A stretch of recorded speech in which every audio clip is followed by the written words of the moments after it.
I'm David Scandura. I'm Justus Burkett. And today we're here to find out, is Ninja 3, The Domination, the greatest movie ever made? Your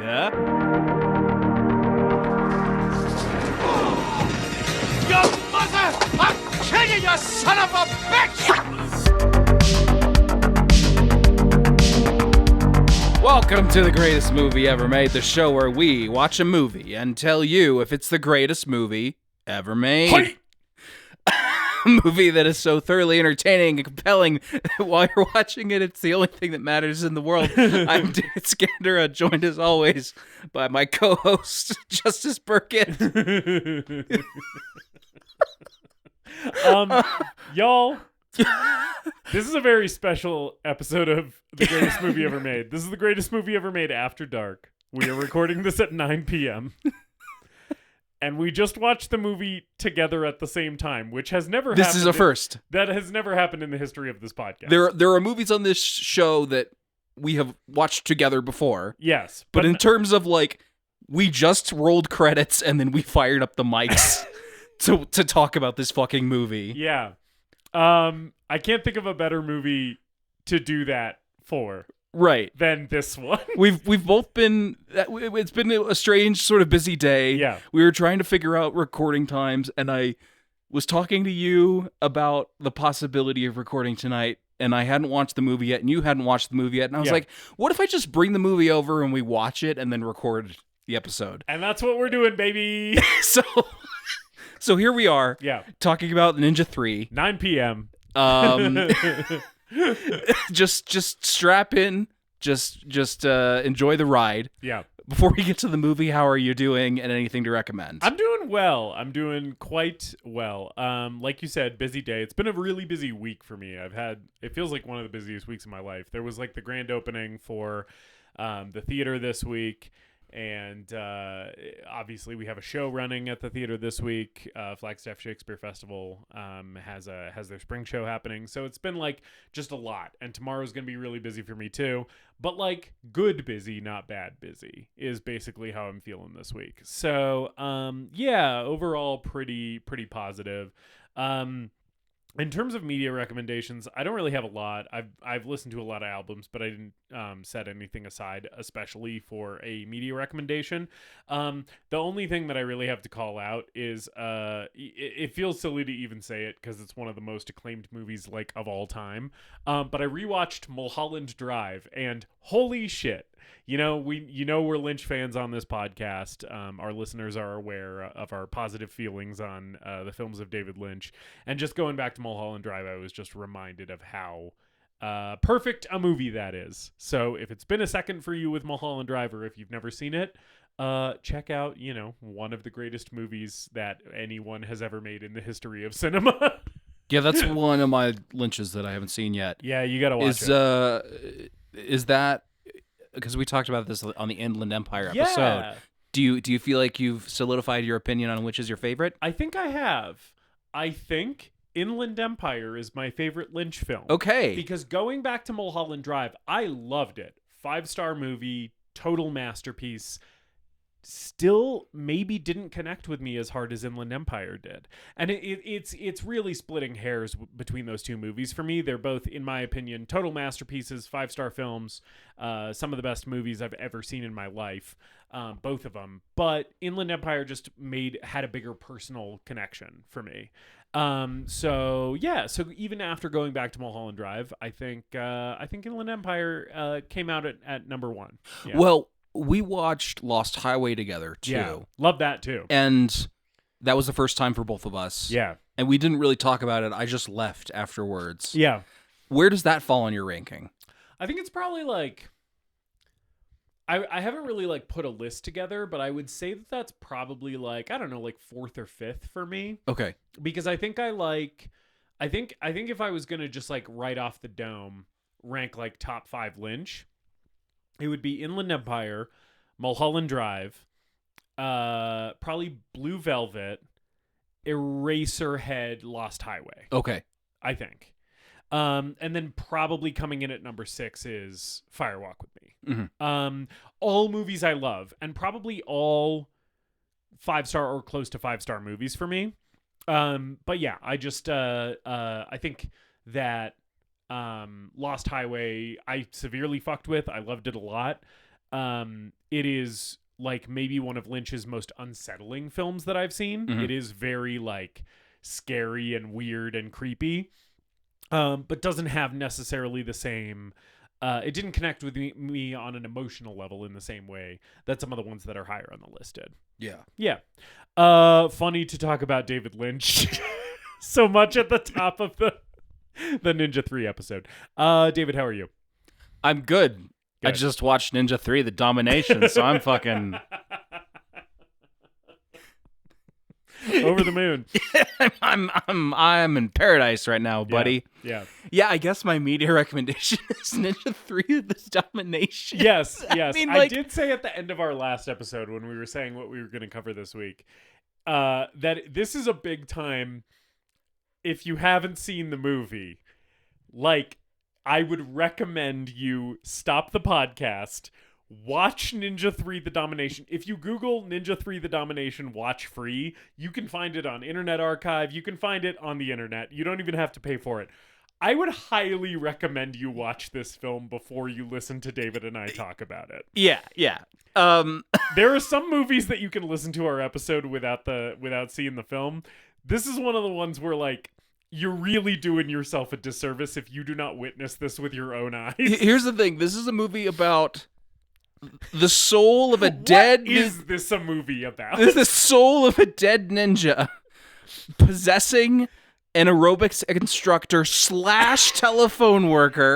/ telephone maintenance worker, and then she systematically hunt downs and kills the cops that are responsible for killing the dead ninja. So, like, watch it. I'm sorry. Do Yeah. you fucking like movies? Right. Watch it. Yeah. That is an elevator. That might be the strongest elevator pitch of all time. Just like if you were a studio exec and some guy got in an elevator with you and was like, "Hey, I have an idea for a movie," and said exactly what David just said, it's like there is no way you're getting out of that elevator without giving that person $10 million. Which is probably significantly higher than the budget of this film. Oh yeah, let me check. I have it here pulled up. Yeah. $2 million. $2 million. $2 million. I'm assuming that $1.5 million of that went into the production of this film, and $500,000 was spent on cocaine. for everyone involved. The cast, the crew, stuntmen, the writers. Yeah, I mean, we didn't have time to research this. I know that you've seen this movie before. I have, I've yeah. been aware of it. This was my first time watching it. But this is a canon film. Yeah, say Golan and Globus production. So one can only assume that, like, the way this was made was Menachem Golan was in his office and just sort of doing coming rails. up with movie pitches via, like, free word association, like he does sometimes. Where he's like, Breaking Electric Boogaloo. That's the name of the movie. Yes. For this one, he was like, a ninja exorcist. It is funny when this movie just pauses at points to be like, and now for a scene from The Exorcist. And now a scene from Toby Hooper's Poltergeist. Like, it literally just is like, you know, horror movies about, like, possession and haunted houses? We're just gonna do that for a little bit before we remember that we're a kung fu movie. It's the kind of alchemy that only canon films was really capable of pulling off. I sort of think this is like the Citizen Kane of canon films. Like, this is like okay, so the thing with canon is obviously they make low budget shit. You know, Chuck Norris, Jean-Claude Van Damme, Michael Dudikoff, all of these, like, action, Charles Bronson. Yeah. They make a lot of action movies. They do a lot of trashy horror movies. They start off doing, like, sex comedies and stuff. Yeah.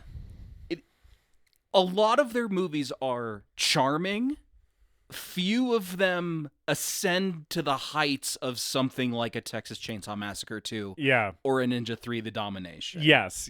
Is this our third canon film that we're This covering? is our third. The other one will be Bloodsport. Bloodsport. Yeah. And like Bloodsport is kind of the best of most of canon's usual fare, where it's like, this isn't great, but like it's good and it's fun and it's cheesy.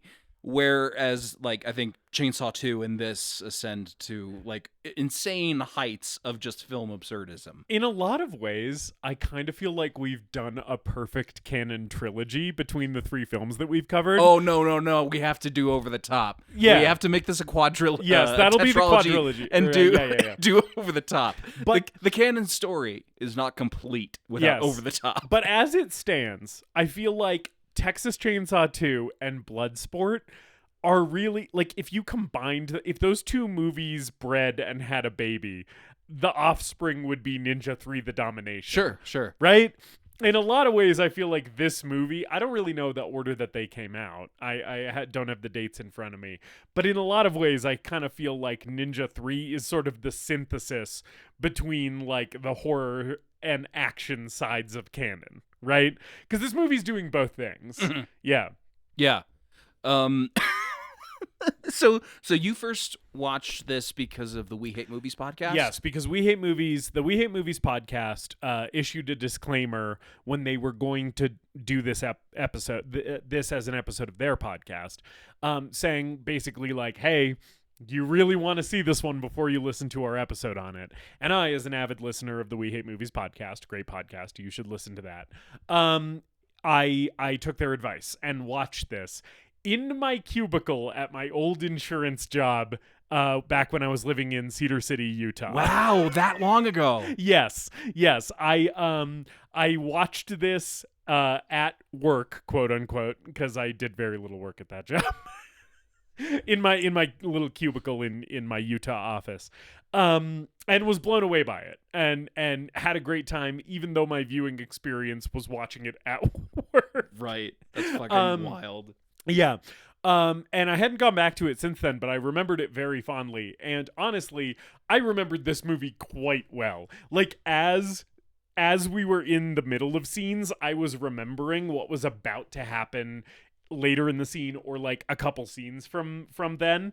Like rewatching this totally reignited it in my memory, and I was like, oh, I remember every beat of this thing actually. Because it is like, this movie is so insane and so singular that it sort of sticks in your memory like that, where you're like, oh yeah, this is the fucking V8 juice scene. Well, yeah, I heard about it from Red Letter Media because they do the show, their show Best of the Worst, where they review bad movies, and people just send them stuff. They will just send them VHS tapes and DVDs of random movies, and a lot of times they kind of pick movies by random. And this came up in one of those, and this was one of the very, very, very few movies, others being like Stone Cold, which was one of our previous episodes, where they were like, no, you actually need to watch this movie. Yeah. This is actually a really, really good bad movie. Right. This isn't like a type of movie where like you can kind of get it from hearing other people talk about it. It's like, no, this must be seen to be believed. Yeah. And I think in the like the pantheon of bad movies, this has gained a cult following. It's maybe not on the level of something like The Room. Yeah. Even Samurai Cop, like I think the fans demanded a Samurai Cop 2 when we got a Samurai Cop 2. But this is in the realm of something like a Stone Cold or like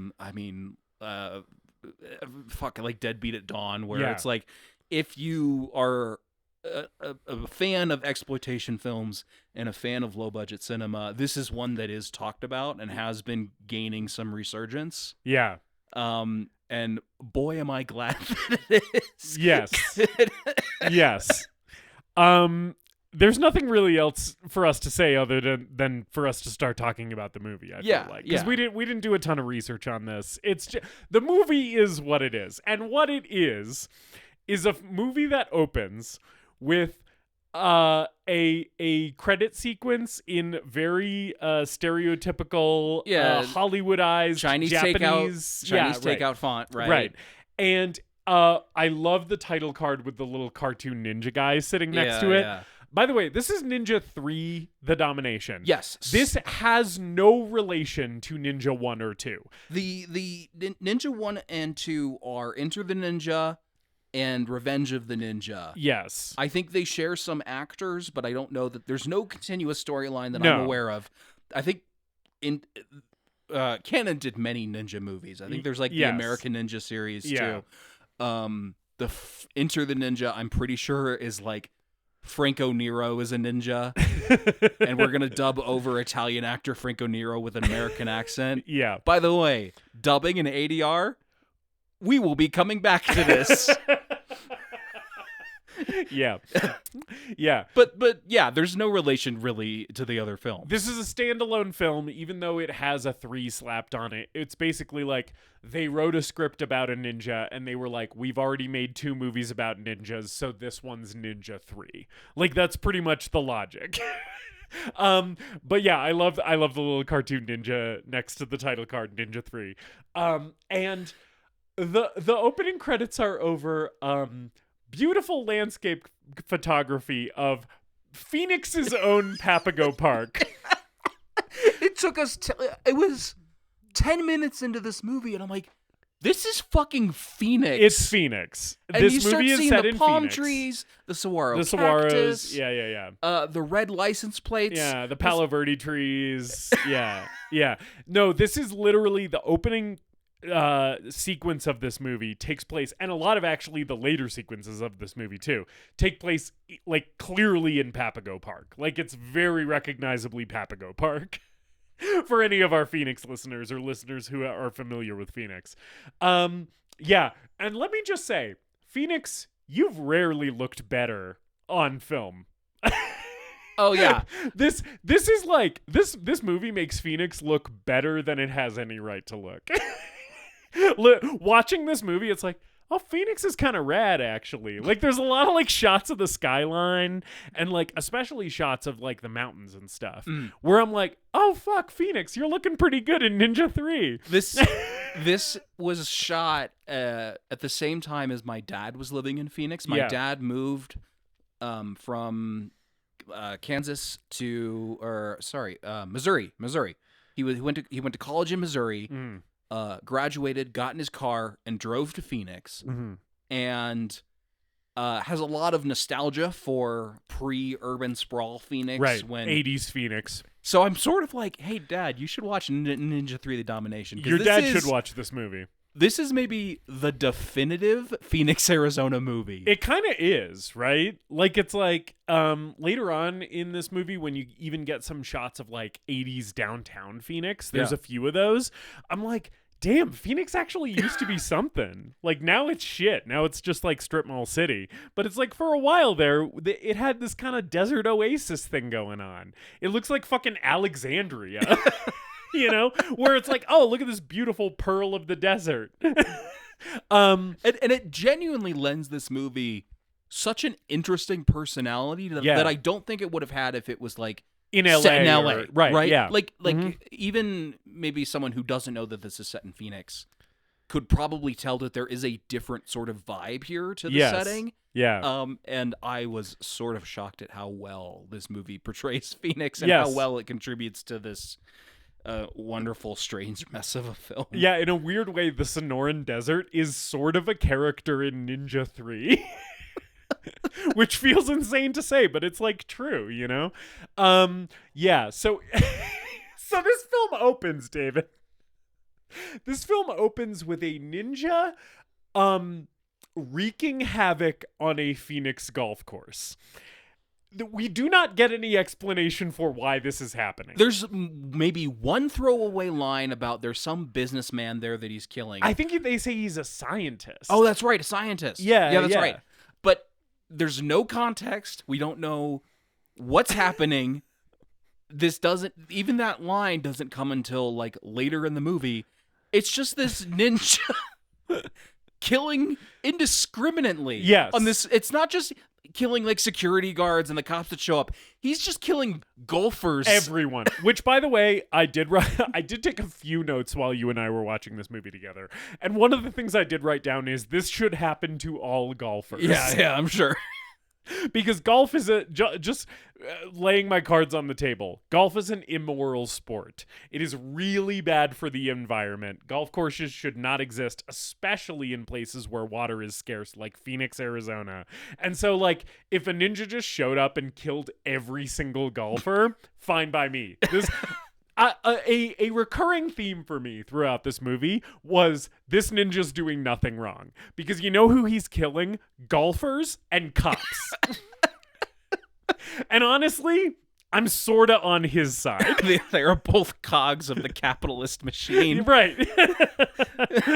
It's like, if there were no golfers and no cops in the world, I think the world is objectively a better place. So I think this ninja is technically doing God's work. I think mini golf is exempt. I think mini golf is exempt. Mini golf is a sport of kings. Yes, yeah.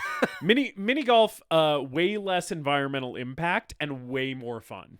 So it's like clearly the superior form of the sport. And there's like creativity and artistry involved in creating the courses. Yeah. Other than like, oh yeah, just another fucking golf course with a bunch of grass everywhere. I don't know if this is going to be a fun story for our listeners to listen to, but I'll try and keep it brief in case it's not. Back when I was in middle school, my shitty middle school friends and I went mini golfing because that was one of the only things to do as a middle schooler in Prescott Valley, Arizona. And it was one of those like indoor, like glow in the dark mini golf courses. Mm-hmm. And one of my friends who ended up going into the army and serving multiple combat tours in Afghanistan, many years after this, which is a crazy thing to think about, just started making mini golf about how hard he could hit the ball. He was basically just like, yeah, I could try and like actually get it in the hole on the fewest possible hits, like, which is supposedly the point of the game. Or I could just turn this into a game about how hard can I fucking whack this ball in this indoor glow in the dark mini golf setup that we have. Like, how many dents can I put in their drywall, basically? And he, at one point, he fucking whacked this thing so hard, and it was like bouncing all around this like indoor glow in the dark fucking diorama thing that they had built.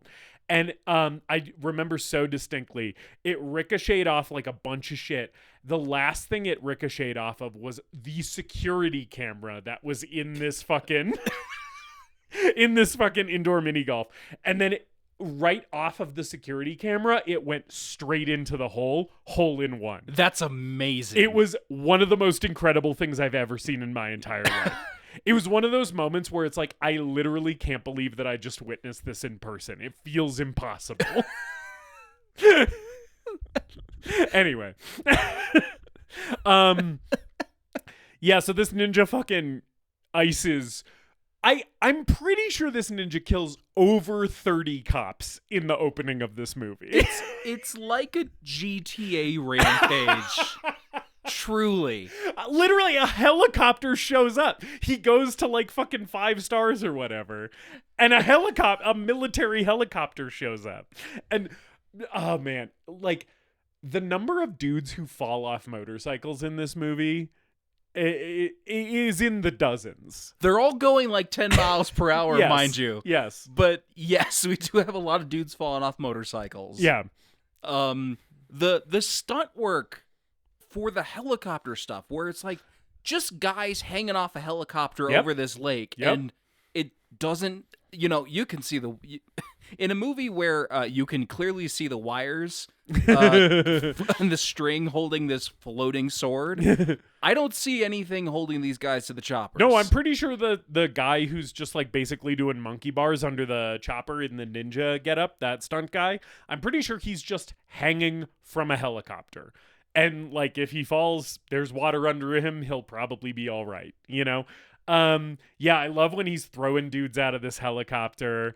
It's so the opening of this movie is, it really lets you know what you're in for, because it is like insanity from minute one. Like the helicopter shows up and this guy is like climbing around the outside of a helicopter in like the 5th or 6th minute of this movie. Yeah. It's really quick, Yeah. and it escalates so quickly. And he's like, the action in this movie is not the best martial arts action, Yeah. but what it is, There is some good there's good stuff kung here. fu stuff in this movie. There's good stuff here. I think like some of the shots of the final duel at the end, have some like an entertaining martial arts and swordplay. But to your point, like a lot of it is sort of like quick cut together, like, oh, we're seeing him like wind up to throw a ninja star, and then we're cutting to the guy with the ninja star already in his neck, and there's a little blood, But what this does have is a bounty of creative kills of like he's hanging on the helicopter, he puts a ninja star in between his toes. And then flicks it into the cockpit and hits the guy. He throws the ninja star with his foot, and then chucks that guy out of the helicopter into the lake. And you like see this guy fall from a helicopter into a lake, and it's like, no, a stuntman just jumped out of a helicopter for Ninja 3, and God bless him for doing that. This is a great movie for stuntmen. This is like a show in a way that no other movie that we've talked about other than Mad Max Fury Road has been a showcase for stuntmen. This movie is a showcase for stuntmen, where basically in every scene, a stunt guy is just doing some insane shit. Not Mad Max levels of insane shit. Right. But still respectably insane shit. This is up there with something like, again, Stone Cold and Dead Beat at Dawn, or Who Killed Captain Alex, where the number of times where I was sort of struggling to grasp what I was seeing. Yeah. And is innumerable beyond counting.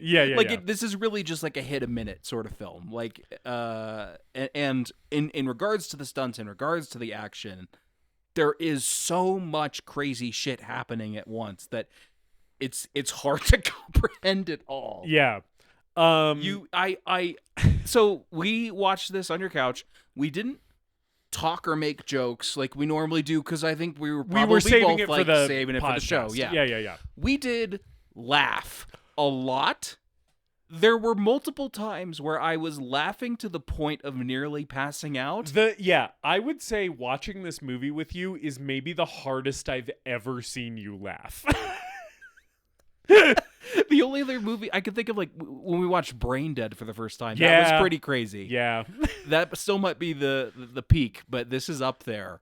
But I would start laughing and I was missing stuff. Yeah. Because I was laughing so hard, and just the insane shit happening in this movie comes at you just one after another so quickly. Yeah, it really, the pacing of this movie is exactly what you want from this type of movie. Yeah. My face hurts right now. Yeah, mine too.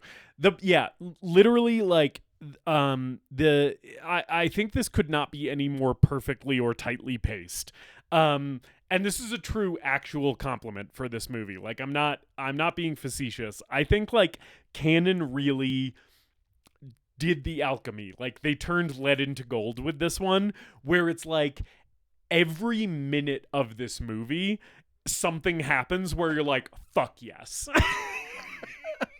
You know, like there's almost zero downtime in this movie. There is almost no moment in this movie where you're like, all right, you know, it's like, no, it keeps giving you exactly what you want, you know, which I think when you said like, this is kind of like the text of canon movies, I agree, because I kind of think this is them doing what they're good at better than they ever have. Yeah. You know? Yeah. I don't think there are many canon movies, and I've seen quite a few that give you what you want. Yes. Like this one does. Yes. Yeah. I mean, even Bloodsport, which we covered on the show, like there has that like 10-minute flashback sequence toward the beginning where I'm like, what the fuck are we doing? Like, Right. we're just kind of sitting here fucking jerking off until we get to the Kumite. And in this movie, they were basically like, lesson learned, no jerking off in this movie. It is only going to be coming. If you're coming day and night. I'm coming day and night. I'm coming watching Ninja 3. I'm coming in the gym. I'm coming in the gym. I'm coming at aerobics. I'm coming in the secret ninja stash in Papago Park. I'm coming at the Phoenix Ninja Temple. No, yeah, I think the best case scenario for most canon movies are you get really, really, really fun action scenes interrupted by like 5 minutes or 10 minutes where you don't give a shit about what's going on. Yeah. And this manages to cut out all of the filler. Yep. And even make those like downtime scenes of like biggest air quotes in the world, character development.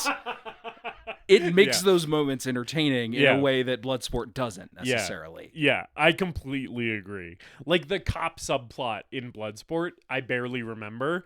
In this movie, every time any character is doing their little shtick on screen, I'm like, oh yeah, I love that guy. I love that one cop named like Smithwick or whatever his name is, the guy with the cigar. Yeah. Anytime he shows up, I'm like, oh yeah, that guy again, right? Whereas in Bloodsport, I'm kind of struggling. I'm like, oh yeah, there's like Lawrence Fishburne and then like Forrest Whitaker. Forrest Whitaker. Sorry, right? my bad. It's like Forrest Whitaker and then like the other guy whose face I really can't even conjure. It's like there's no dudes like that in this movie. Every single one of these guys, you're like, I recognize this man instantly. I would know him anywhere. So this 5-star GTA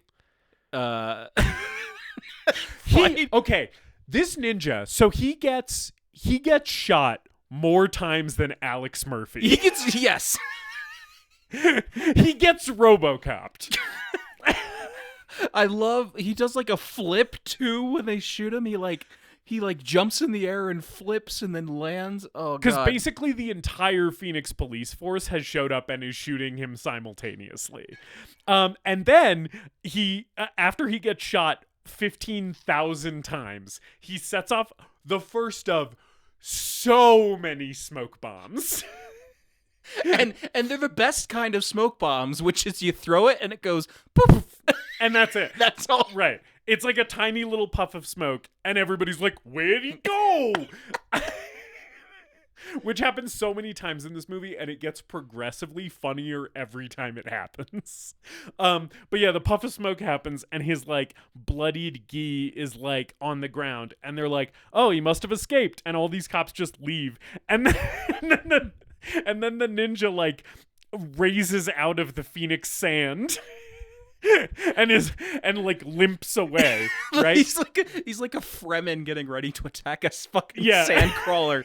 He's buried himself in the sand somehow. Yes. And then we're introduced to Chris, our protagonist, as she is climbing a telephone pole with like those spike boot things that phone workers use. And yeah, as David already mentioned, she's like a telephone maintenance worker. The character reveal on her is another thing where like this movie is just doing the most all the time, because it's like, oh, look at her fucking climbing this telephone pole with her spiked boots. Look at this badass. Who could this be? And then she like takes off the helmet and it's just like billowing 80s perm. And it's like, oh, look, the most beautiful 80s woman you've ever seen is also like a badass blue collar worker. She has a gearing up montage for her telephone maintenance gear where she's putting like the spikes in and like her utility belt, and then she climbs a telephone pole, takes her helmet off and her hair billows out, and it's just like, it's a girl.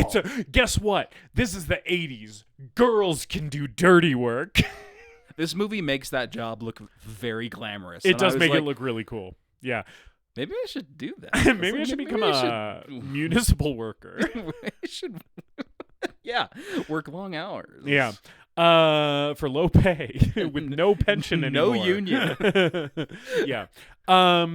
So we meet Chris, and she's up on this telephone pole and she sees this fucking limping, bleeding ninja, and she's like, maybe I should go check that out. And then we have the first of, we didn't talk while we were watching this movie, so I'm interested in your take on this. In my opinion, we have the first of several scenes in this movie where the movie kind of slows down and goes into a mode where I'm like, is this actually something other than schlock. Is this movie good? Right? Like capital G good. Because she goes and sees this bleeding ninja, right? And is initially trying to help him, and then they wrestle a little bit. And she he's like he seems like he's trying to kill her. And she gets him off of her because he's like so wounded. And she starts running away. And then he calls after her in Japanese, not subtitled. We don't know what he's saying. Yeah, right? Japanese is never subtitled in this movie. Yes, which I think is a really strong choice. I think it is too. And then he starts like talking to her really intensely about the sword. You can tell he's talking about the sword. You can't tell what he's saying because, you know, neither David nor I speak Japanese. But it's very clear that he's like telling her to take the sword. And the movie kind of slows down and the score gets kind of like pensive here. And I was like, it kind of feels like this is canon reaching for a legitimate type of movie thing, you know, where this scene feels like it's like not quite the campy schlocky stuff that we're used to. It feels like, oh, this guy's dying and he's like making a connection with this woman, and it's like all done in a language that most of the audience won't be able to understand, and we're not subtitling it. We're just letting the moment speak for itself. And that happens a few more times in this movie. Yeah. And I'm kind of like, you sort of did something here, Canon Films. You know? Like, I can't think of a moment in Bloodsport that's like that. You know? This movie does a very interesting thing with the possession subplot. The whole idea that this ninja's soul has been transferred to her and she's being possessed by this ninja, where we get some exposition on it. Mm-hmm. And that sort of comes later in the movie. It's all very brief. But the moments where she is experiencing like that, those supernatural elements, and they're happening, I was waiting for his spirit to like show up with this like glowing effect and be like, Christy, I am the spirit of the dead ninja. Yeah. I'm going to do exposition at you. And it never does that. It's more subtle than that. And it's like, it's clear that they're ripping off The Exorcist. Yeah. And Poltergeist and other better movies. But they sort of are ripping them off in like a way where I'm like, you're also sort of, it almost crosses over from ripoff into like homage territory. And I was like, I kind of think this is better than most schlocky ripoffs, you know? Mm-hmm. And to the point where some of the later scenes of the possession stuff, I'm like, this is I would kind of like to watch this as much as I would like to watch Poltergeist, you know? Yeah. I mean, like there are aspects of those scenes, like seeing the strings on the floating the floating sword, right, and just the insane amount of smoke machines and the arcade cabinet turning, but it's still like it manages to convey what's happening in the story without telling the audience. At no point in this movie, as strange and as weird as this movie is, there are plenty of things to go, what the fuck is going on at? But the plot's never one of them. You can always follow it. Yeah. And as weird and out there and silly and campy as it is, it never stumbles over into like total nonsense. And I think to your point, like you can always follow it, even though the movie isn't spoon feeding it to you. It's actually like relying on you being kind of a savvy film viewer and being like, no, you just have to put these things together. We're not going to like spell it out for you with a bunch of exposition. And showing the flashback of the ninja getting shot by the cops. Oh, yes. No less than a dozen times. Right. But I do love that.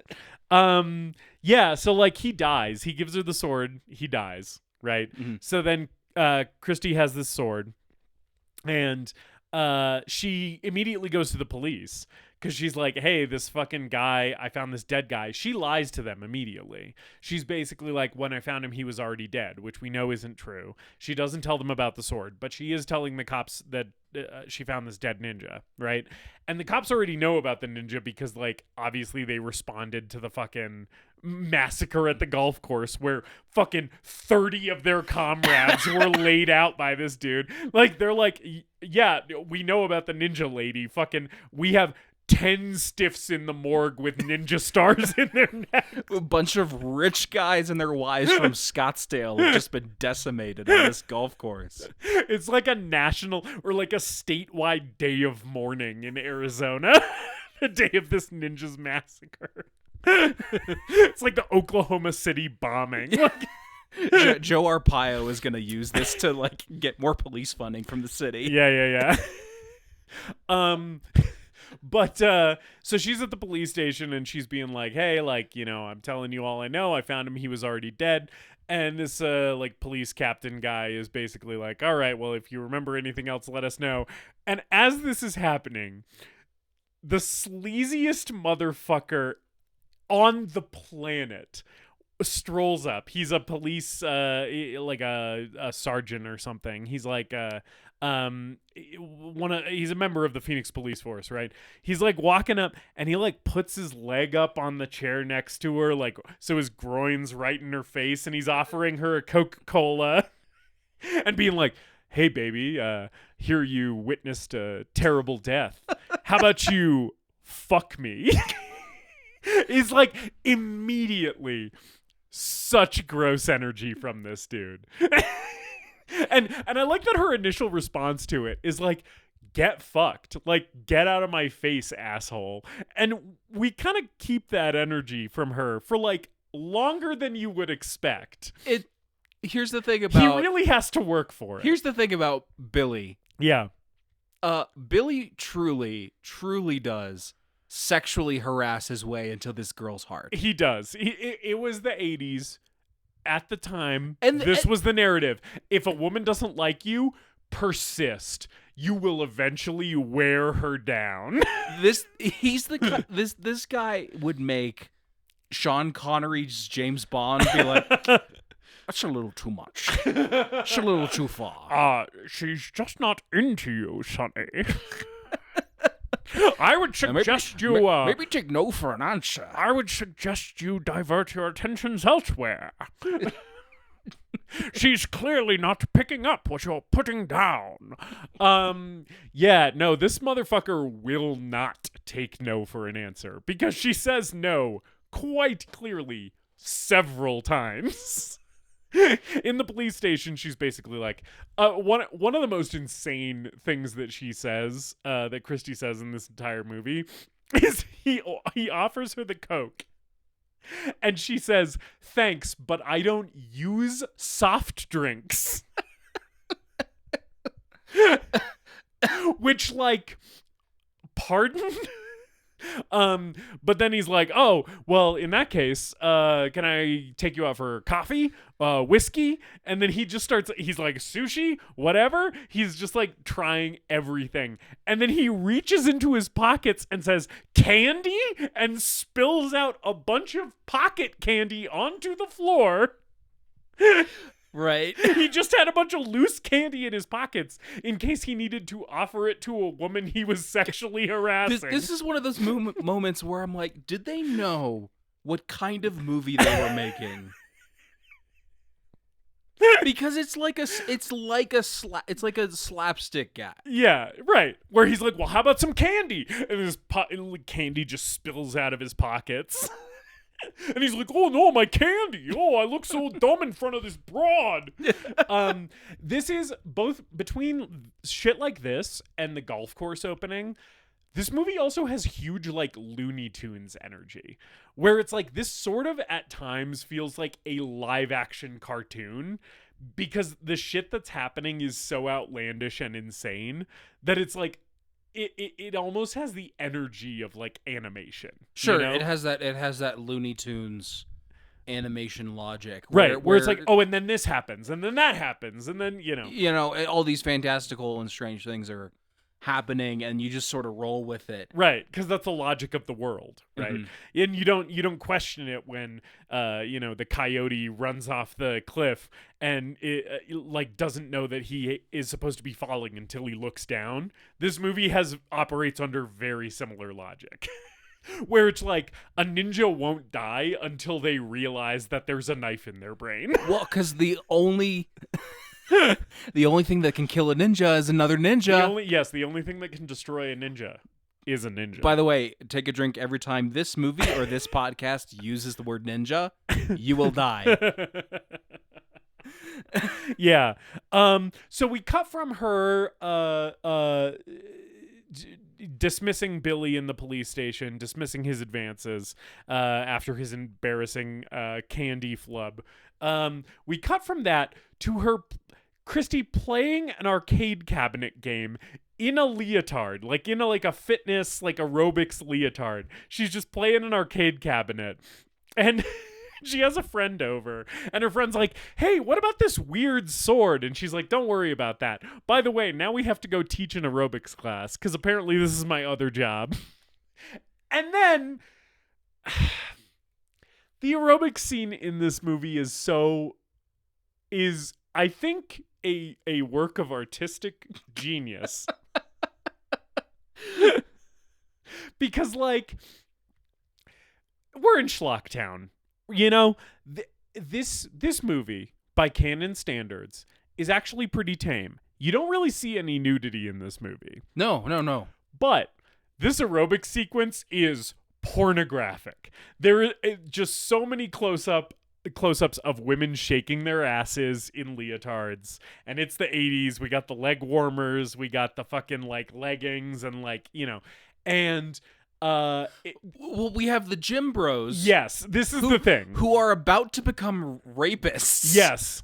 Doing exercises on the equipment, leering over these women while they're working out. You can practically see their boners through their eyeballs. Like, they are so aroused that you can see the rock hard erections that they have on their faces. It's just like zoom in on like a tight zoom in on the women working out on their ass or something in those yoga pants or whatever, and then a tight zoom in on a guy on a machine just going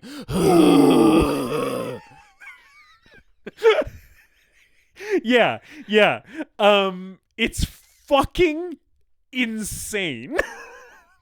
And then the thing that made you and I both fucking howl with laughter is then we cut to Billy in the exercise class. Yes. Because this man has stalked this woman to her second job. Yes, Billy pops out from behind this crowd of women at the exercise at the aerobics class. Like he's Michael Myers popping out from behind a hedge. And I love that he can't keep up with these aerobics ladies. That like the like jazzercise thing that they're doing is too much for him, and he like fucking passes out on the floor. Yeah.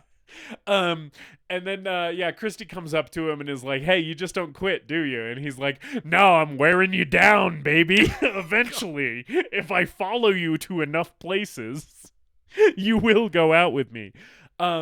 And she's like, yeah, nice try, creep, and walks out.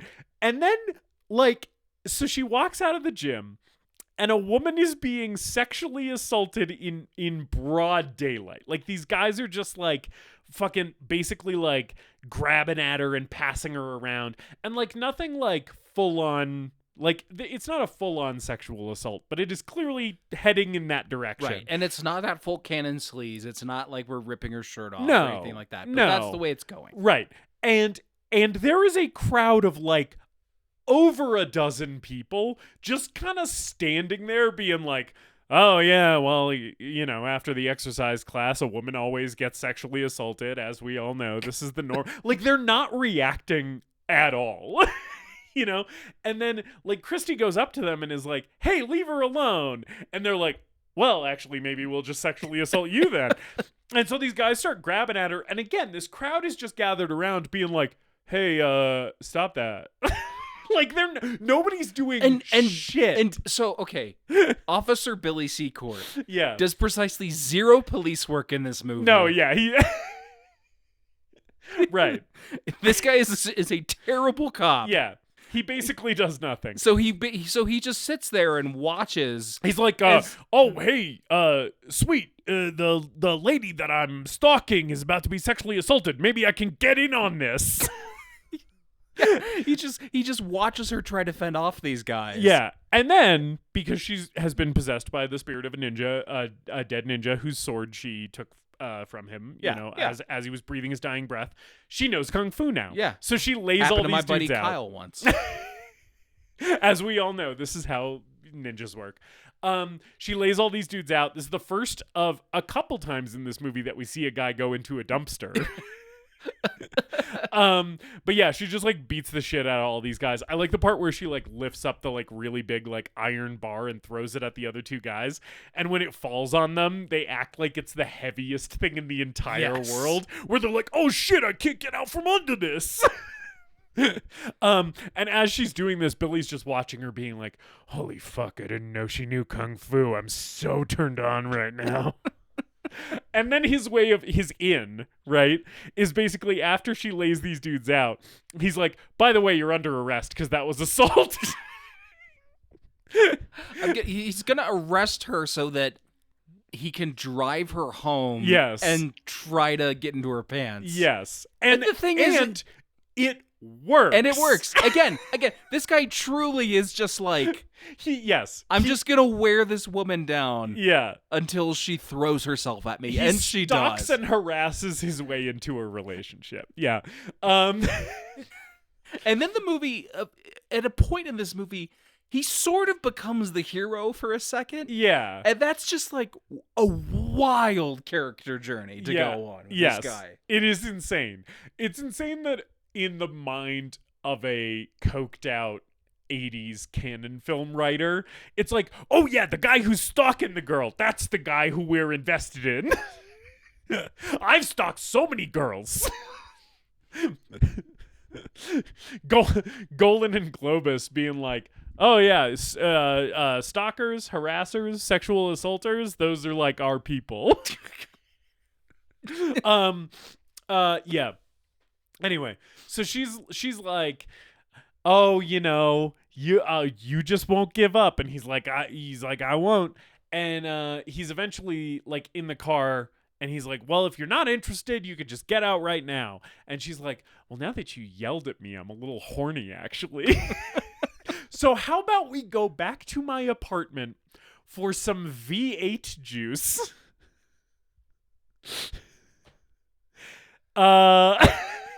I'm trying to imagine a V8 ad exec watching this and being like, we let them use our product in this way? V8 juice has never appeared on film like this before or since.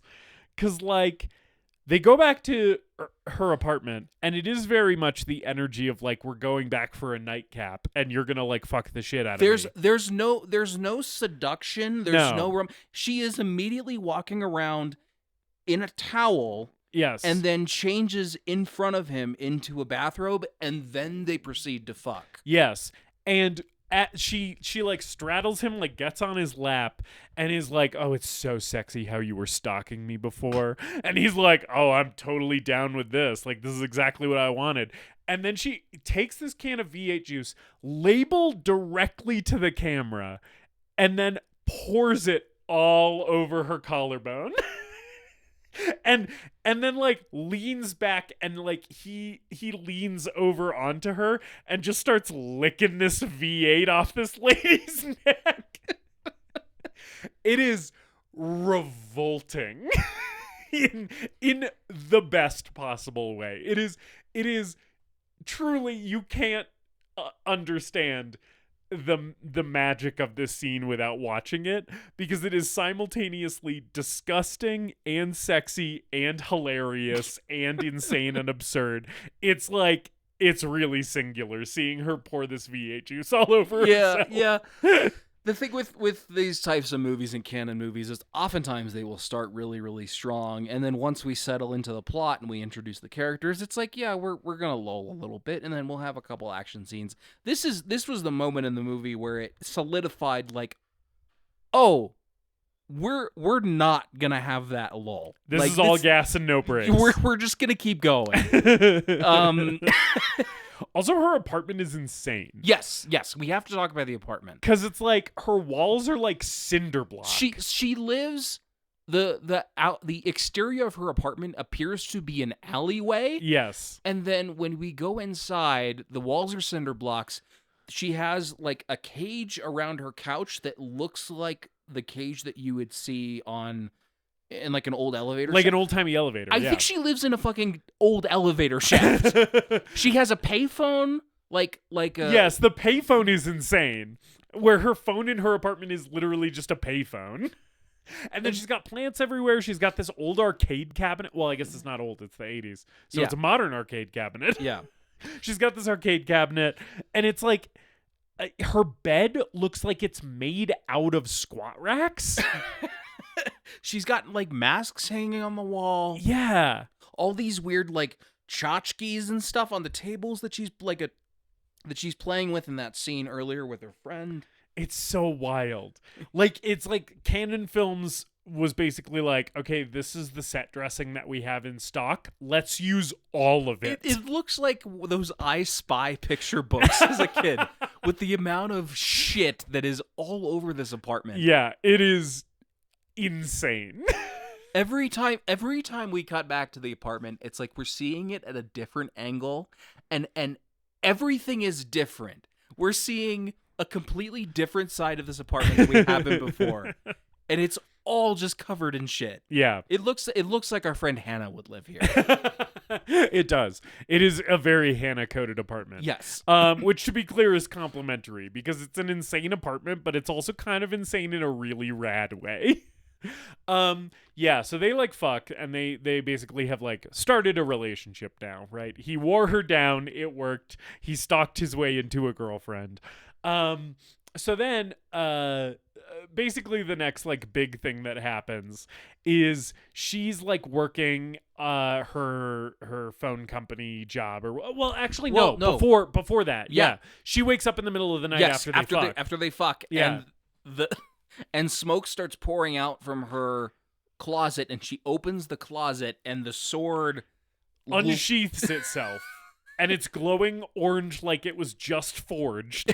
Or like it was covered in a reflective tape. Yes. Really, really cheap reflective tape. Yes. Because Canon Films made this movie for 15 cents. And then the first of so many times in this movie that this sword is just hanging from a wire dangling in front of her. And she grabs it and, like, you know, her eyes get all like intense and crazy. Yeah. And then she's working at the phone company job, right? And boyfriend comes by and is like, "Oh, hey baby, like it's, you know, I have some overtime work to do. I'm not going to be around tonight." And she's like, "Oh, yeah, that's fine."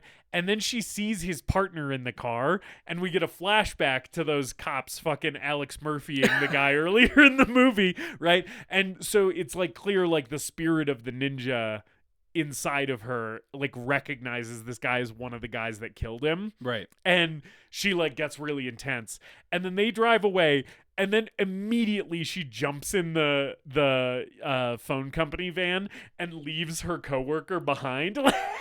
And this guy's like, "Hey, what the hell?" And she just like peels out following this guy. And we cut to later, and like she like fully decks herself out in the ninja regalia and shows up at this dude's house at night, and he is chain smoking cigars in his rumpus room, which is full of cigar smoke, just like a permanent haze in this basement rumpus room that he's got. And he is playing pool alone in his underwear in his rumpus room that is decked out with a bunch of pictures of naked ladies on the wall. This dude's living the fucking dream. He's got like a neon Budweiser sign and shit. It's like, yeah. This guy is the fucking man. And yeah, she breaks into his house and attacks him. He tries to fight her with the pool cue. So this was this the moment where I Yes. fully like Where you fell down on my couch and rolled around laughing. and I was so close to passing out for like a solid 30 seconds. Cause so the start of the golf fight at the beginning is the ninja picks up the golf ball that's like rolled to his feet and crushes it in his hands in front of the guy. Dust. And the way that this fight starts is Christy in the ninja regalia breaks in, and the guy goes, what the fuck's going on? She picks up one of the pool balls and does the exact same thing and crushes it in front of him. And it fucking slayed me. It's so funny. It's so funny seeing her crush that pool ball. And then she throws him through a window. Yeah, I didn't even see how he died because I was still just like in a fucking conniption. She throws him out a window and he's just fucking dead. And then like it cuts to like the next day and like Billy's seeing this dude's body getting hauled away on a stretcher and he's like, oh no, the fucking ninjas are back. Right? So like now Billy's on the case. No, Billy doesn't know what the word ninja even means. That is true. We do learn that. Canonically, he has no idea. He's like, it's a Japanese assassin of some kind. Uses a sword. Totally unheard of. No idea what this is. But yeah. And then really quickly after that, it's like basically the next scene. Christy recognizes another one of the cops who killed the ninja who's possessing her, right? And so like really quickly, like boom, boom, we get like two of these, right? And this guy who looks a little bit like a young Stan Lee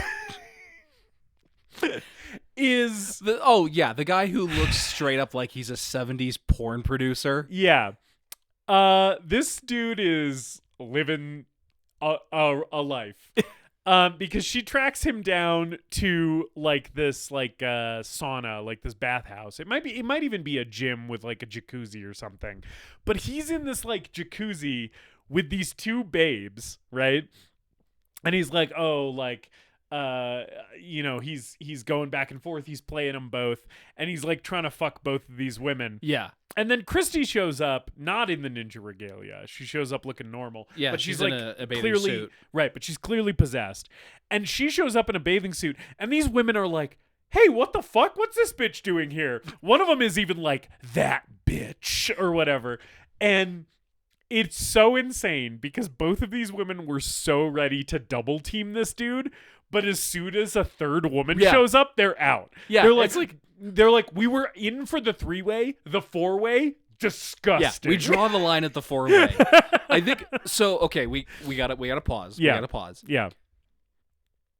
I have never in my life seen a movie use this much ADR, and I don't just mean dubbing dialogue that you can see on screen. Yeah. There is so much just like dialogue happening in scenes where like it's for like medium shots where like people's mouths, faces are obscured or their backs to the camera and you don't quite see it, because there's stuff that's being thrown around in this scene where one of them was like, well, what's she doing here? And the other one's like, I don't know, maybe I'll stay and watch. Like something like that. Yes. And it's like, at points in this movie, the ADR is happening while you can see the face of the person who is supposed to be talking, and their mouth is not moving. That happens when they go to the like Japanese spiritualist later, and he performs the exorcism. He's walking towards them through all these curtains when they show up, and he's like, "Oh, my children, I'm so glad that you have come," or something like that. And you can see this dude's face in the frame as the ADR happens. His mouth does not move at all. It happens a lot in the action scenes where it's so awesome. Where like a cop's getting beaten up and he's like, "Oh, get him," or something like that. Where like no one's speaking here. Yeah. It's awesome. It almost it transcends being bad ADR to like just being a creative choice. It sort of becomes artistic. Yeah, where when it happened with the Japanese spiritualist, I'm like, is he communicating psychically? And I was like, maybe. Who knows? I would struggle to think of a moment in this movie that was not obviously ADR'd. Yeah. And I could say, like, there's tons of ADR in, like, The Room, but there's also plenty of moments in that movie where they're recording on-set dialogue, and I just don't even know if they had the sound running in this. I think the camera crew was in Phoenix, and the sound guy union in LA just had Golan and Globus by the balls. And they were basically like, all right, you can shoot in Phoenix. All of the visual stuff in Phoenix, that's fine. Sound is happening in Glendale. in Burbank. And so they were basically just like, no mics. If we find out that there was a mic on that Phoenix set, your ass is ending up in the river with fucking concrete shoes. Yeah. So she gets in the bathtub. She has a ring with like a pinprick needle on it. Poison dart, yeah. She kills one of them with that. Yeah. Man, speaking of poison darts, we didn't even talk about when at the beginning in the golf course thing, when the ninja's breathing through the little tube, and then one of the cops is like, hey, what the fuck is that? And then the tube tilts and just shoots a poison dart into his neck. It's so good. Anyway, yeah. So many poison darts in this movie. But yeah, she has like the ring with the little pin thing. And then she strangles one of the girls and like drowns her. And it's like the kill from Halloween 2. It's like kind of viscerally disturbing and upsetting. This is sort of the thing with this movie. This movie is a hilarious, over the top, kind of so bad it's good action movie. And also simultaneously a pretty effective horror movie at times. Like this kill, again, reminded me of Halloween 2. Some of the shit later in the exorcism scene actually like works as horror shit. They're trying. Yeah. You can tell they're trying. Yeah. Yeah, she strangles the fuck out of this lady. And then like, so there's 3 dead bodies in this jacuzzi. She's killed another one of the cops that killed the spirit of the ninja who's possessing her, right? Yeah. There's this other ninja who shows up and he has an eye patch. He doesn't just have an eye patch. He has the coolest eye patch of all time. It's like a James Bond gadget eye patch. It's like a wooden eye patch with all these like carvings and like paint and stuff on it. It's like so crazy. But yeah, he gets off a plane and the like Japanese delegation of Phoenix is there to greet him. And they're like, hey, you're here to help us with our ninja problem. As we all know, as Japanese ninja experts, only a ninja can defeat a ninja. Yes. So we have summoned you, right? There's a scene later in the movie where it's revealed that it seems like the dead ninja like killed his family, like killed his father or something. Yeah, or like his sensei or something. Yeah. It was like some older guy who was important to him. And it is one of those moments where like it's a really, really, really brief flashback. There's no dialogue to it. And there's no big speech that he makes about like what happened. No, it's just purely visual language. And I really appreciate that the movie doesn't really go into detail with it. Yeah, it's like this is as much as you need to know. He has a vendetta against this specific ninja because he killed somebody that was important to him. Yeah. And then threw a ninja star in his eye. Yeah. So we get the idea that this is like a blood feud between the two of them. So like also around here, Christy is continuing to like have these possession experiences with the spirit of the dead ninja, right? And there's each of these possession sequences get progressively more insane, because the first one is like the sword unsheaths on its own and floats toward her, and then like she is in her apartment and she's like dancing wildly to like her fucking aerobicized music. And, like, the lights all start flashing, and her arcade cabinet, like, turns on its own, and there's, like, smoke billowing from the screen. and then like a laser shoots out of it and is like scanning her face. Yeah. And it's awesome. It rules. Yeah, I mean, like, fuck. Like, man, I have never seen anything this 80s before in my life. Yeah. Like the Stranger Things guys must be, like, losing their minds that they didn't think of, like, a possessed arcade machine. Yeah. Shooting lasers with synth music in the background. Oh, by the way, the score credit in the opening credits of this movie does not say score by or music by. It specifically says synthesizer score by. Because there is also licensed music or original music, I'm not really sure, with lyrics in this movie that's a lot of like upbeat sort of 80s pop, and it is all fucking terrible. It's dog shit. One of my favorite examples is like the aerobics class that we already talked about. While they're working out, this fucking total ass song that like fucking blows chunks is playing over this whole sequence where it's like, get your body tight, you gotta work out, you're lazy and you have to lift the weights. It's fucking abysmal. And it also rules. And there's there's like 4 or 5 of these songs featured prominently throughout this movie. Yeah. And they're all just dog shit, and they're all so bad. Glorious. Yeah. But by contrast, the original synth score that plays over a lot of the horror-y stuff and a lot of like the kung fu sequences kind of rocks. Oh, disagree. Oh, okay. I mean, I think it kind of rocks.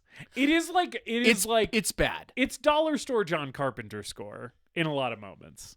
But I also kind of think it's cool. I don't even think it's dollar store John Carpenter. I think it's below that. Because there's a lot of decent dollar store John Carpenter where, like, to me the synth score just sucks in this. Fair. But it is charmingly bad. I disagree. I kind of think it's like good in a like, you know, you did something here. I mean, way, I will say if Mondo put it out on vinyl, if they did a reissue of the fucking Ninja 3 score on vinyl, I'd buy the fuck out of it. Yeah, maybe I'd buy that for like I'd buy the limited edition color merge vinyl for $40 or whatever. Seawater green and Dario Argento red. Yeah. Merge vinyl.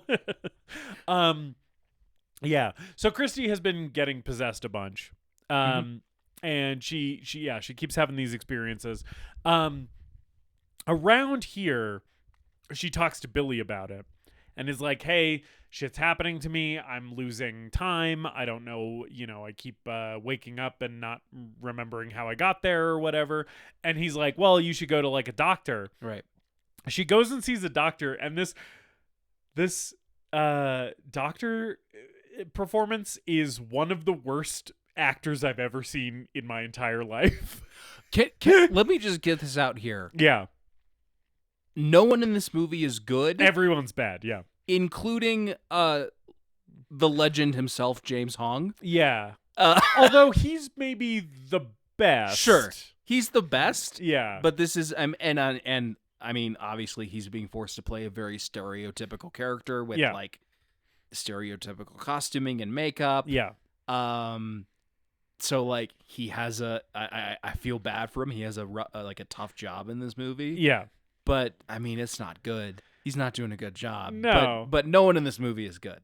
They're all bad performances, but bad in a way that is fun to watch. Yes, they're definitely fun bad. I don't know that they ever sort of, again, like stumble over into being like transcendent and sort of like elevated in the way that some of the other low budget movies that we've talked about. Yeah. No one's doing like Lance Henriksen and Stone Cold in this Well, that's thing. not a bad performance. Yeah, that's true. a good That's performance. But yeah, this doctor, though, really stood out to me, where she's spiking the camera, she's looking directly down the lens, and just, like, saying her lines as if she is just reading cue cards that someone is holding up right behind the camera. It's really god-awful. And so, like, this is very Exorcist, this movement of the film, because she goes to the doctors, the scientists, and they can't help her. She knows something's wrong with her. She feels like she's being possessed and seeing these visions and stuff. Yes. Yeah. And so because the doctors can't help her, then Billy's like, well, we should go to the spiritualist, right? And so they go to James Hong. Yeah. I feel bad that this is our first James Hong film and it's not something like Big Trouble in Little China. Yeah, it's really not fair to the legend James Hong, a phenomenal actor who has been wonderful in a lot of very good movies, and he's in this movie kind of doing a thankless job. He is, to be fair, this is one of the best scenes of the movie, and it is in no small part due to him. And I will say, like, this is a scene where things do kind of slow down for a little bit, and like we get some exposition, and then things start building back up to being just totally insane when the whole possession I thing like happens. how weird this scene gets. Yeah, and it's like he leads her into the back of his shop, or whatever, it's Phoenix. it's like the shop from Gremlins. Yeah, they basically go to the shop from Gremlins. It's like Phoenix's Chinatown, right? Which yeah, it basically exists. And then he's there's a block and a half. I have these posts and these chains for just such an occasion, or occasionally some kinky sex stuff that I get into. Now, young lady, I can show you into the exorcism / bukkake room. So they chain her up, and he does like a bunch of like ritualistic like exorcism stuff, right? It is basically like a Shinto exorcism is what they're doing. Now, whether this has any basis in actual Japanese religion or culture, I don't know. My guess would be it does not. But that's basically what you're supposed to read from it. It's like a Shinto exorcism. And he like draws the spirit out of her by having her smoke a little pipe. And then we get the seawater green lighting on her face, which lets us know that the ninja spirit is here. And she's got the makeup on, like the pale makeup. And then it's just straight up Reagan from The Exorcist shit for a little bit here, where she's doing the double layered voice thing. And I love that she's yelling at them in Japanese. And again, it's not subtitled, which is great because it's like, yeah, this guy doesn't speak English, you know? And she like breaks the restraints at one point and then starts fucking flipping around. Sorry, a dummy starts flipping around. The most obvious dummy in motion picture history. It's awesome. Is just spinning around on these chains. It's so good. One thing that I do like about this scene that ties back into the horror element of this film is like James Hong's character is afraid and powerless in this scene and is like cowering. Yeah. It's not like, fucking Father Merrin in The Exorcist being like trying to fight her and so like James Hong tries and then realizes that he's powerless to stop her. Yeah, at one point he grabs a knife and Billy's like, "What are you doing with that?" And he's like, "Well, I'm going to cut the ropes and let her free because that's what the spirit told me to do." Like immediately the spirit just like has its hooks in him. Yeah. And is like controlling him basically. Yeah. And then like it gets mad, like the spirit gets mad cuz Billy stops James Hong from cutting the restraints. And so after it like does all the somersaults, it like levitates James Hong. And like that effect is like, it's very obvious how they did it, but it's still pretty cool to see. Yeah, they shoot it from an interesting angle. A lot of the effects in this movie I think are pretty good. Some of the stunt work, it's like it's good because they just did it. But like even the laser coming out of the arcade cabinet and like some of the shit in this exorcism scene, I'm like, some of these effects actually hold up pretty well for such a low budget like schlocky film. Yeah, for this type of movie, like I think the effects are pretty decent. Like it's definitely not as bad as something like Blood Rage, where the effects are really, really, really cheap in that movie. Yeah. These are cheap, but like competent. Yeah, competent enough for this type of a movie. Yeah, for sure. So she does not get successfully exorcised here. Basically, like Billy now knows what's going on. That's basically what we get out of this scene. But like she's still possessed, you know. And so then from there she then runs into a couple of the other cops. She's like, I think maybe at the police station. She's at the police station when I can't remember the cop's name, but the one with the big cigar. Yeah, him and the other like Smithwick or whatever. Yeah, the other guy. She runs into them at the station, and one thing that started to happen is as she's becoming possessed, like physically, like they're using a lot more of the white makeup on her very subtly, and there's patches of her hair that have turned white. Yeah. I love that. I love that. In this police station scene, when she sees those two cops, she does kind of just look like shit. Yeah. And I love that Billy's there with her, and these cops are like, "Hey, Billy, we know your girlfriend's like super hot or whatever, but don't forget about your boss's funeral." And it's funny because they make reference to her being hot, and she has like the white streaks in her hair. She looks pale as death. Her lips are all chapped. She looks like absolute shit. I don't know. It's kind of doing it for me. Oh yeah, she's kind of got like a Rogue from X-Men thing going on. She does, yeah. You know what kind of does it for me in this movie is when Christy's in the ninja getup, and she's like in the balaclava. You can't really see any of her face except her eyes. I was like, I don't know. There's something about a woman in full ninja regalia. Sure. The outfit's kind of baggy. Yeah. And it's not form-fitting. It's not. So I wasn't entirely sure how much of it was actually her. Right. Or how much of it was a stunt woman or even a stunt man. Yeah. But anyway, she sees these guys and basically gets the Kill Bill. Yes, as she does every time she sees a cop in this movie. Yes. Which, more power to her. She's ridding us of many pigs. She really is leaning into the intrusive thought of grabbing the officer's service weapon. This dead ninja said ACAB, and honestly, I have no problem with it. But yeah, so then the next big thing in this movie is a ninja attacks a police funeral. Oh my sweet baby Jesus, this is so good. It's so she climbs into a tree with her like the hooks that she uses right, the ones that she uses to climb the telephone to climb the telephone poles. And she has a bow and arrows. She takes out a bow and arrow, and the cops or the honor guard at the funeral. Yeah, this is the funeral for the guy that she killed in the rumpus room. Right. Yeah. The honor guard does the 21 gun salute, and she times her arrow shot with the gunfire, and it's so good, as if to mask the sound of an arrow flying through the air silently. As if they wouldn't notice that there was an arrow sticking out of a dude's neck. But like the way they shoot this, oh yeah, the cutting back and forth, and like the close-ups. There's on like the close-ups guns. on the guy's finger on the trigger of the gun, and then her fingers on like holding back the arrow, and it's like actually good.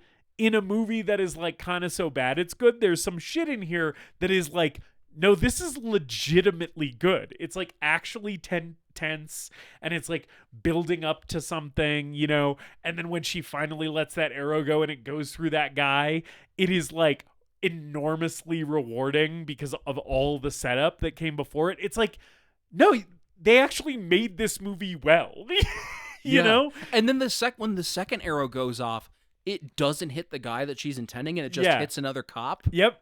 And I mean, that happens a lot in this movie where it's just like, oh yeah, collateral damage in an action movie. And I'm so here for it. And also, all of the collateral damage in this movie is just more cops.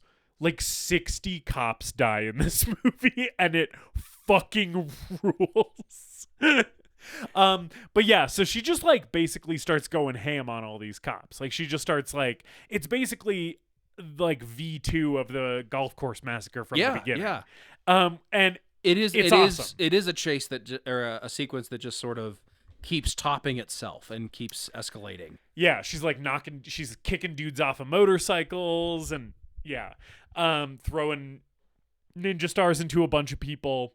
And then eventually the other ninja shows up. Mm-hmm. The guy with the eye patch, right? And he like starts pursuing her. He chases her into like this abandoned building. And then we have like a pretty rad fight in this like abandoned house that they end up in, where it's just one-on-one like ninja v ninja. Yeah. One of the funniest things, like we were both laughing our asses off, is at one point like the eye patch ninja gets kind of like trapped in like the basement of this abandoned building, and he keeps trying to go up the stairs, and Christy, possessed by the other ninja, keeps just chucking shit down at him. She's just throwing like garbage cans and building Plywood. materials and wood. And it happens like 2 or 3 times. This guy's trying to get up the stairs, and then he eventually is just like, all right, fuck this, I'm not taking the stairs. And then he jumps through the floor onto the second floor and then goes, Gah! Yeah, he jumps through the floor and like breaks a hole in the floor and then lands on his feet. I fucking lost my mind when it happened. Yeah, and then the fight sort of continues. And eventually, like, Christy gets out of there. I think she, like, throws a smoke bomb or something. And Probably. and escapes. And the cops arrest the eye patch ninja. And they're basically like, well, we got our guy. You know, this is the guy who's been killing all these cops, right? And they put him in the back of a squad car. And then Billy comes up and is like, hold on, like, let me talk to this guy. Because Billy knows that, like, Christy's been possessed. So he's like, some other shit is going on here. Mm-hmm. And he talks to this guy, and the eye patch guy's like, hey, like, I've been waiting for you. I knew that, like, some shit was going on here. And Billy's like, oh, you know me? And he's like, yeah, like, what you have to do is, like, take her to the Shinto temple in Papago Park in downtown Phoenix. The temple on the hill, you know that? I was like, oh, yeah, just the temple in Phoenix that everyone knows about. Everyone knows the ninja temple in Papago Park. We're all very familiar with it. I'm taking classes there. So he's like, you have to take her there. And he's like, okay, well, like, what about you? And he's like, I'll be fine. Don't worry about it. And then, and then we get to see his escape, which is like really something. Because he's like in the car, the eye patch ninja is in the car with these 3 other cops, and he pulls out a tiny poison dart tube from under his eye patch. It is like an inch long, And he just and he blows it into the cop next to him. And it like hits his jugular vein. Yeah. So like he's dead. Other than like immediately. Yeah. And then he takes the dart out of the guy's neck and pokes the guy in the passenger seat with it. And that guy immediately goes unconscious because there's some kind of like tranquilizer in it or whatever. And then the guy driving just reaches over to the guy in the passenger seat and is like, hey buddy, what's going on? and then he like pulls out his gun to like get the ninja at gunpoint and be like, hey, like, what the fuck's going on? And this guy just like the ninja just like kicks it out of his hand or whatever and just escapes. It's so fucking funny. And he sort of gives him a look before he does that move. He's like, I don't know, what are you looking at me for? And then he gets the gun out of his hand and escapes. It's so fucking rad. We forgot to mention it earlier. I keep remembering stuff about the golf course fight at the beginning. Oh yeah. The ninja at one point blows a blow dart into the barrel of a cop's gun and the gun explodes. Yes. Man, the first like 10 minutes of this movie are better than like the entirety of most canon films. It's just so insane. Anyway, so then Billy is like gonna try and get Christy to go to the temple on the hill in Papago Park, and she recognizes him as one of the cops who killed the ninja that is possessing her, which is funny that it took this long because they've like fucked multiple times at this point. Yeah. And finally, she's like, "Hold on, you were there too." And so she ends up like trying to kill him. Yeah, right? they have been foreshadowing it. Yeah, with like a shot of him. There's like a guy in silhouette. Yeah, who like you can't quite see. Yeah. When she's having the flashbacks, there's a silhouette of him. Yeah. With a gun. And then it is revealed that he did like take a shot at her. Yeah. And it's like an okay reveal where when it happens you're like, all right, like I was sort of expecting that, but at the same time it's like you did the legwork to make this an attempt at a surprise. Yeah. I mean I don't need it to like knock this out of the park. Right, it doesn't need to be Kaiser Soze. It's already doing 20 other amazing things at any given moment. Yeah. So then she tries to kill him, right? And I don't even really remember how she she goes to kill him, but then she regains control. Yeah, because I think the implication is that he calls her Christy, and that snatches her out of it. Like snaps her out of it just before the katana's about to come down on him. Yes, that's what it is. Yeah.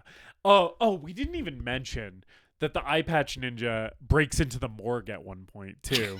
That's already happened. Breaks into the morgue to steal the body, to steal the dead body of the ninja who is possessing Christy, and that whole sequence is so good. Him breaking into the morgue because he jumps over a wall and like is like doing all this crazy kung fu shit, like beating up all the like guards and cops and stuff who are outside the morgue. And then he goes into the morgue and there's these two like heavies who are like orderlies or whatever at this hospital. And he like wordlessly just does the like come on fingers to them where he's like, yeah, like come on, like square up, right? And these guys are like, oh, all right, it's time to fight or whatever. And they both just like go right up to him. And he just knocks their heads together and they immediately pass out. It's so funny. Yeah. And then he just rolls this corpse out of the morgue and is like, I'll be taking this. And then smash cut to him just driving a hearse that he presumably stole. It rules. It's so good. So they go to the temple and the eye patch ninja is she confronts her and the body of the dead ninja is laid out. And she's like, are you going to kill me? And he's like, no, what I'm going to do is get his soul out of your body and into his body. And then kill him in his body. In his. And she's like, well, if that doesn't work, you're going to kill me. Yeah. And so because she's like, well, what if this doesn't work or whatever? She starts fighting him, right? And so they have a little fight where it's Christy fighting the ninja. And then he like defeats her basically. And then the ninja soul leaves her, and the animation is like very silly 80s animation where there's like a little like ghosty figure that like floats out of her and like flies around the room, but also like I didn't hate it, you know? No. Yeah. And then it flies into him, and then he like rotates really slowly, and like Frankenstein or like Dracula or something just like arises like stiffly from the like podium where his body was like laid out, right? And then we get Ninja Fight 2, right? Where it's the ninja from the beginning back in his own body fighting the eye patch ninja. Yeah. Who I should say is played by Sho Kosugi, who is like a legendary Japanese like martial arts actor. Yes, right? and I believe he was in the other two ninja movies. Yeah. Made by Canon prior to this. Yeah. And he is also not bad in this movie. He doesn't have a lot to do acting-wise. Mostly what he does is martial arts. There's the problem with his performance is the unfortunate dubbing. Yes. Which I don't know if that's him or if that's someone else. Right. But it just it's not great. Yeah. But what is great is this fight. Yes, his martial arts fighting itself is actually really good. I do think this fight is maybe one of the weaker fights in the movie because I do just love the rampant chaos of the other fights. That's true. And also, Christy doesn't have anything to do other than just like hug Billy and watch. There are a lot of reaction shots where we just cut back to Christy and Billy just kind of watching amazed, which is very funny. And it gets to the point where it's like, You guys could probably just go. Like, Yeah. you could just leave. I Right, think. just get out of here. You don't need to see how this ends. You're not possessed anymore. Fucking hoof it. But I think this fight is all right. Because, like, a lot of this is, like, pretty impressive martial arts stuff. Sure. And some of it is, like, selective editing and stuff. But, like, there are a decent amount of times where there's, like, a wide shot where you see a bunch of moves in a row. And it's like, no, these are just these guys actually doing this shit. And they're really good at it, you know?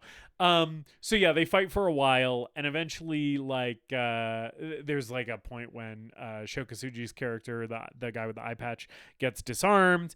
And he's, like, almost gets knocked off a cliff. And you know, it seems like he's maybe on back foot for a second, and then he kind of like gains the upper hand again, and then he like kicks the undead ninja, the zombie ninja's sword out of his hands, and Christy grabs it and stabs the undead ninja like with his own sword, and then he like does like a Naruto like hand thing and spirals and drills into the ground.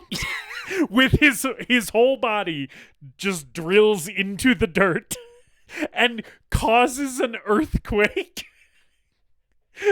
Yeah, and at this point I was just sort of like, okay, I guess if you want to do that movie, I'm okay with that. And like a crack opens up in the ground and shit. It's like the end of the 10 Commandments. Yeah. Yeah. And it's clear that they just found a cliff on the mountains, you know, the mountains just outside Phoenix that they could shoot this part on. Yeah. Like there's no real effects or smoke or no, they just shake the camera and add And some rumbling noises. And Sho Kosugi is trying to climb out of the crack, and then like Michael Myers, this undead ninja gets back up. Because of course he does. Yeah. And grabs his leg or whatever. Yeah, and there's like a little bit of a struggle, which ends in Sho Kosugi being like, "Oh wait, I forgot about my other sword that I've had this whole time," and he stabs it into this dude's head. Which, like, very minor gripe with this movie. Wish that this was a gorier kill. Right? Because he just kind of sticks the knife in his head and the guy just falls and there's not really any blood with it. And I'm like, in this movie, in this canon film, we could have had a little bit more gore with this head stab. I think if you want a gory martial arts movie, there are other movies that you can watch. That's true. Yeah. Yeah. So I think, and ones that I've considered putting on the show that I haven't seen. So I think something like Rikki-O, the story of Ricky, might be in our future. Yeah. Which is apparently a very, very gory martial arts movie. Yeah. Yeah. Just like the kill seems a little anticlimactic to me because the knife just goes in his head and then it's just basically over. And then Sho Kosugi basically is like, it's over now. Like he almost literally says that. Well, the ninja, the ninja, evil ninja, dead ninja. We've used so many names. The ninja's body, the zombie ninja. The ninja's body is lying there on the ground, and then disappears like Michael Myers. He's gone. No, he disappears like Yoda or something. That's true. Yeah. He becomes one with the Force because then the swords are left, and the swords are in the same position where they were stuck into him, and I thought that was kind of fun. That is fun. And then then Sho Kosugi's like, it's over. I'm going to walk this way and we'll roll the credits. He walks into the sunset. We roll the credits. End of movie. Christy and Billy kiss. Make out. Yeah. They really make out. Like when they kiss, it's like they're like, it's like wet mouth sounds. They're like tongue. It is like, they're not just like doing a romantic little kiss. It's like, oh wow, no, they're like in each other's mouths. It's pretty gross. We also didn't even talk about... before we get to our verdicts, we didn't even talk about Billy's body hair. Dude is so hairy. This motherfucker is a real-life Wookiee. And there are so many times in this movie where he's wearing a shirt and then he's talking to Christy and he takes off the shirt so that he can just be in an undershirt, just so that you can admire this fucking carpet that he's rocking on his shoulders and back. And there's times where she's hugging him and like burying her face in this his chest shag carpet that he's got going on. There are also so many times when he's driving his tiny little car, which is so funny to me. It's just so funny seeing this hairy ass motherfucker driving this itty bitty little car. And he spends a lot of this movie in like a flannel and jeans. trying to be a cop. The Just being costumes in this movie are also insane. We didn't even talk about that. Oh my god. Yeah. Cause like Christy, when she's doing the aerobics class, she's wearing a leotard that is cut below her breasts. Like it has shoulder straps, but it basically only covers her stomach and groin, and then it just has shoulder straps. But like then she's wearing a sports bra in addition so that her boobs are covered, and then leg warmers and like tennis shoes, and it's bananas. It's an insane look. And yeah, Billy's wearing a flannel with a tie at one point. It's crazy shit. Yes. Anyway. That's Ninja 3 The Domination. David. Is Ninja 3 The Domination the greatest movie ever made? Justus, I'm tired. Yeah. I'm starving. We started this record at 9. It is now 11. I have a headache. Yeah. We will probably never do this again. Yeah, one and done with the late night records. But God fucking damn it if Ninja 3 The Domination isn't the greatest movie ever made. Instant greatest movie ever made for me. Yeah. On first viewing. Also, I haven't rated it on Letterboxd yet, but I'm pretty sure that this is also the second first viewing 5-star movie that we've covered on this show. The other one being Inland Empire. So Inland Empire by David Lynch. Yes. So yes, one could possibly say that Ninja 3 The Domination is the Inland Empire of canon films. God damn it. I don't think anyone in the history of humanity has ever mentioned those two movies in the same breath before. This is also my favorite canon movie. I think this is probably above Texas Chainsaw Massacre 2. It fucking rules, dude. What a glorious, beautiful treasure that this of a film, of a cinematic experience. And I think I probably would have felt this way if I watched it at home. But this is a film that is meant to be experienced with friends, with alcohol, and there are some like So Bad It's Good movies that suffer because I don't see them in that context. But like, so I'm glad that we were at least able to cover one. Yeah. In that, coming just off of a fresh watch of it together. Yeah.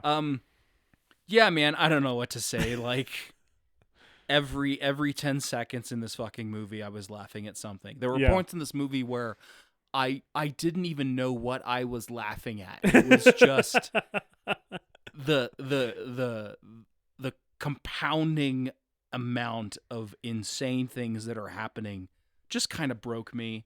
Do yourself a fucking favor. If you've gotten to the end of this episode and listened to it and had not seen it and not listened to us, do yourself a fucking treat. Do yourself the self-care of watching Ninja 3 The Domination, because to paraphrase our friend Hannah Detweiler, it is pure sex. Yes. It is pure sex. Yeah, it's the greatest movie ever made, I guess. Fuck yeah, dude. Hell yeah, dude.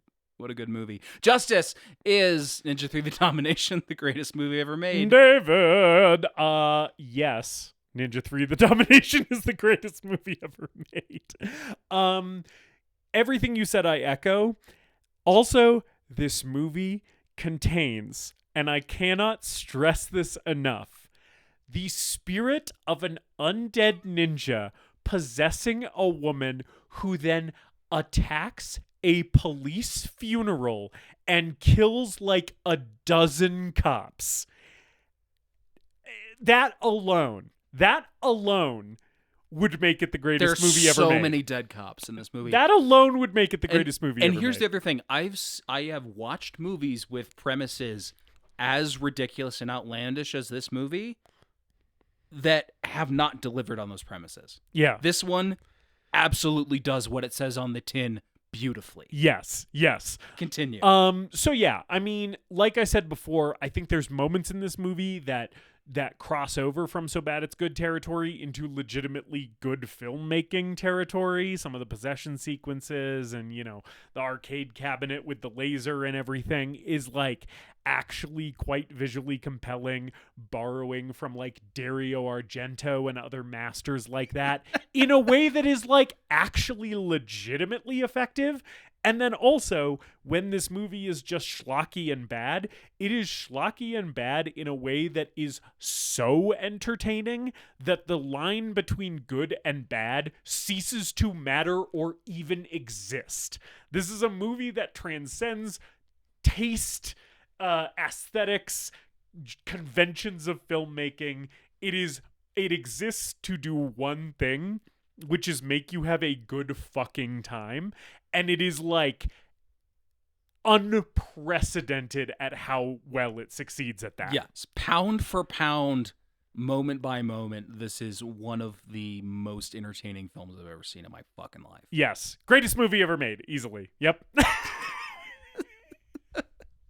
Thank you guys for listening to this crazy, insane episode. Yeah. Like David said, we're never going to do this again, but we hope you've enjoyed TGMEM After Dark. Yes, two sleep-deprived morons talking about a fucking ninja movie.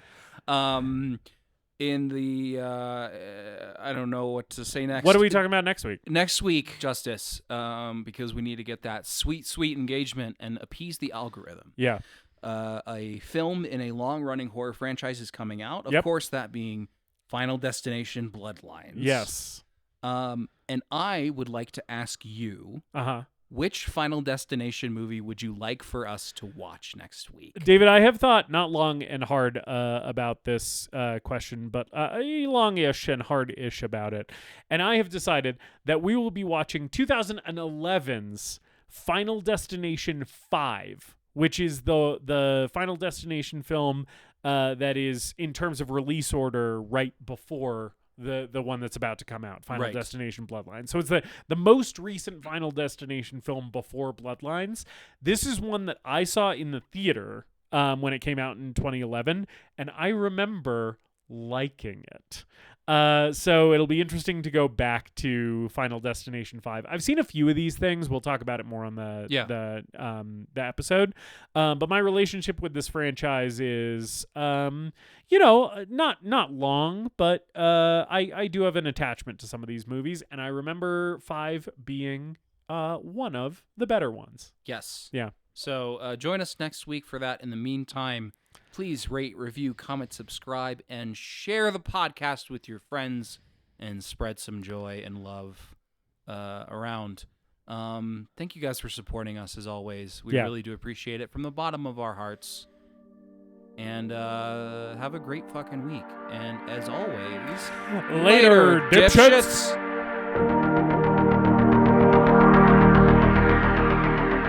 We hope you enjoyed this episode of The Greatest Movie Ever Made.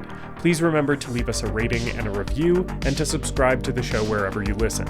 We appreciate you supporting the show and spreading the word. Tell your friends to listen, tell your enemies to listen, tell your mom to listen. If your neighbor has an unsecured Bluetooth speaker, connect to it and play an episode. You can follow us on social media at TGMEM_podcast. And if you've got a movie that you want us to talk about, send us an email at thegreatestmoviepodcast@gmail.com.